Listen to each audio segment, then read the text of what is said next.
You are reading By the Ballot, a Substack from the New South's new generation of Democrats, where we talk about stances, tactics, and news from the left.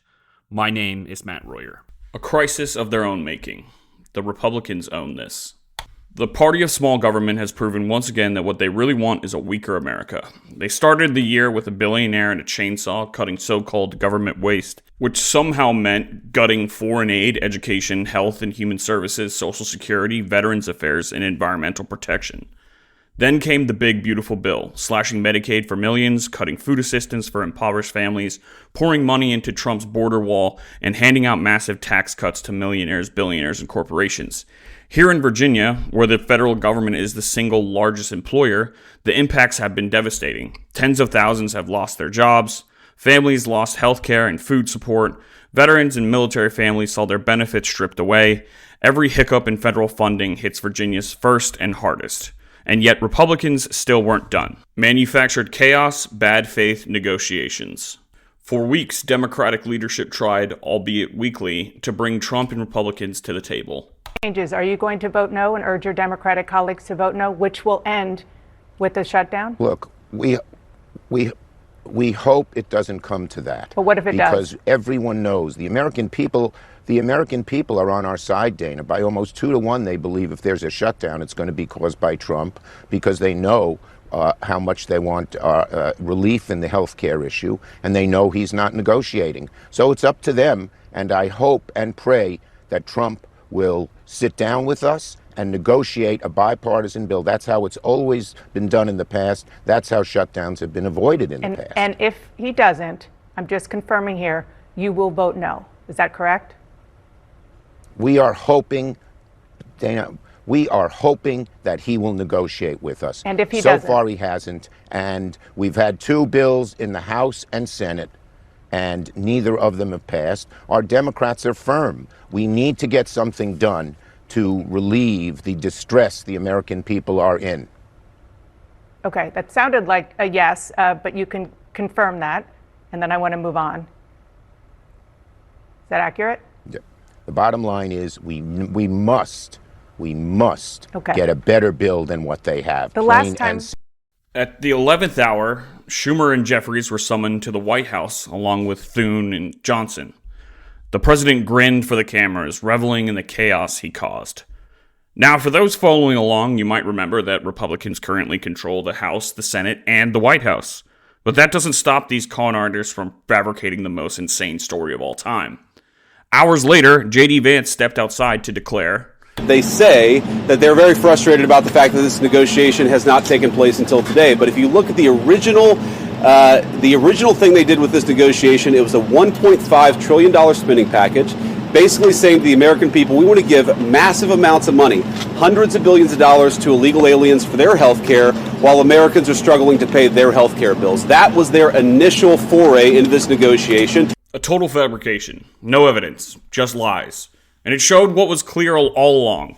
Republicans never intended to negotiate in good faith. Their CR wasn't a compromise. It was designed to rip healthcare from millions, regardless of immigration status.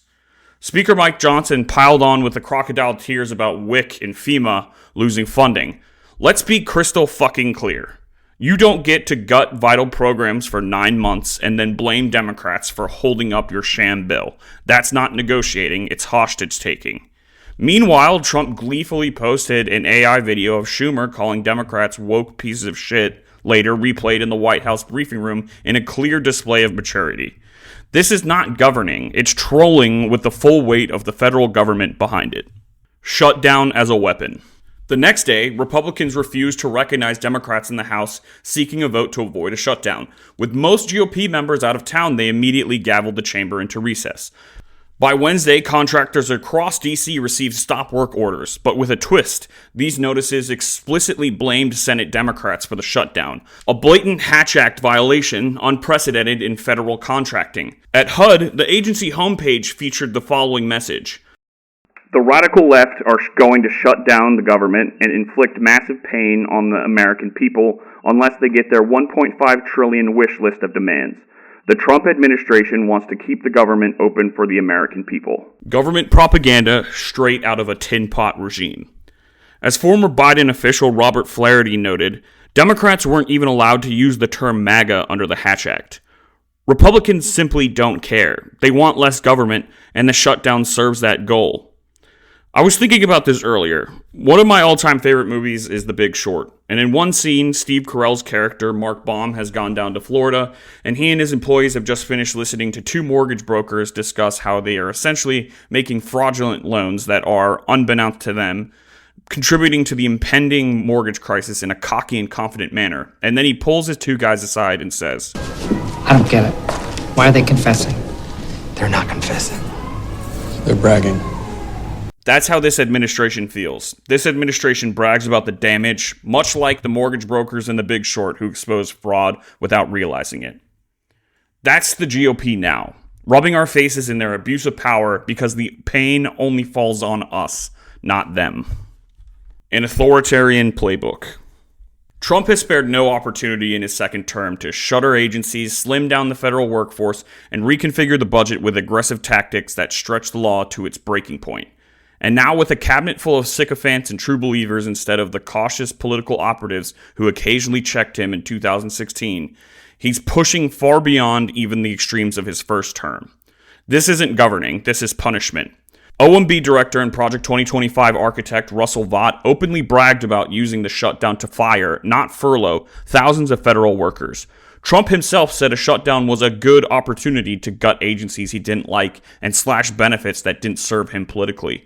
And J.D. Vance tried to wrap it in an Orwellian doublespeak, claiming massive firings were needed to preserve essential services. We all know what essential services means in their lexicon: ICE raids, border walls, and militarized crackdowns, not food assistance, not healthcare, not housing. The mask is off. Trump and his allies are openly signaling that they will use every tool of the federal government to punish their political enemies and enrich their friends. They aren't even hiding it, they're bragging about it.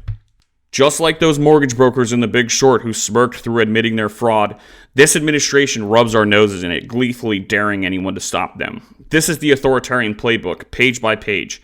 Take the power away from those who check you, punish your political enemies with the force of the federal government, and spin a narrative that blames your opponents for the chaos you created. The result? Millions suffer, not the men in power. And unless Democrats stop treating this like politics as usual and start naming it for what it is, an authoritarian assault on democracy, we're just letting them run the play over and over and over again.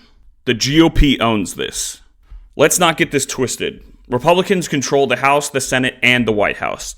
They had every single lever of power in their hands, and they still managed to shut the government down. That's not dysfunction, that's sabotage. Some Democrats are already wringing their hands, falling into the same trap of self-blame. But let's be honest, the real reason Democrats rejected Trump's continuing resolution is because it would have meant 24 million Americans losing health care. The uninsured population would explode. Families would go bankrupt just to stay alive. How could standing against that possibly be the problem? Republicans knew exactly what they were doing. They wanted pain, they wanted punishment, and they tried to spin it so that Democrats would take the blame. But here's the tell. The RNCC is spending only four figures, literally just a few $1,000s, on ads to push that message. Town council candidates spend more. If they thought this was a winning issue, they'd be blanketing the airwaves. They aren't, because they know they own it. Meanwhile, Trump and his cronies are openly bragging about the damage, turning stop work orders into propaganda sheets blaming Democrats, using HUD's homepage as a campaign billboard, and blasting out AI-generated lies about funding illegals on government channels. It's not politics as usual, it's an authoritarian flex. So enough letters, enough pearl clutching, enough pretending this is a negotiation gone wrong. This is a crisis of their own making. Republicans own every bit of this shutdown. And the longer Democrats act like it's a shared burden, the more they play right into Trump's hands. We don't need a minority party. We need an opposition party, and we needed it yesterday. Thank you for reading By the Ballot. Please remember to like, subscribe, and share so we can continue to grow our audience. Also, as a side note, you can now find us on Spotify, Apple Podcasts, YouTube Podcasts, or wherever you listen to your podcasts.